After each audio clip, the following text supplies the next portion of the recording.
আবারও এক ঘূর্ণিঝড়ের সংকেত পাওয়া যাচ্ছে বলে খবর আবহাওয়া অফিস সূত্রে। শোনা যাচ্ছে এমন ঝড় আসতে চলেছে যা আগের ঘূর্ণিঝড়গুলির থেকেও বেশি শক্তিশালী হতে পারে।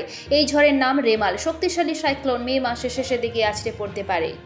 বঙ্গজীবনে মে মাসের স্মৃতি মোটেও সুখের নয়। 2009 সালে 25শে মে সুন্দরবন তছনছ করেছিল আয়লা। 2020 সালের 20 মে আছড়ে পড়েছিল আমফান। এবার মে মাসের শেষে ফের প্রাকৃতিক দুর্যোগের আশঙ্কা রাজ্যে ও পড়শি দেশ বাংলাদেশে। বঙ্গোপসাগরে তৈরি হচ্ছে ঘূর্ণিঝড় রেমাল, যা মে মাসের শেষের দিকে বাংলা এবং বাংলাদেশের উপকূলে আছড়ে পড়তে পারে। আবহাওয়া দপ্তরের আপডেট বলছে, চলতি মাসে বঙ্গোপসাগরে অন্তত দুটি নিম্নচাপ তৈরি হওয়ার কথা, যা মাসের দ্বিতীয়ার্ধে ঘূর্ণিঝড়ের রূপ নিতে পারে। আবহাওয়াবিদরা বলেছেন যে 20 মে দক্ষিণ বঙ্গোপসাগরে তৈরি হতে পারে ঘূর্ণাবর্তটি। এরপর উত্তর দিকে এগুবে সেটি, ধীরে ধীরে শক্তি বাড়াবে।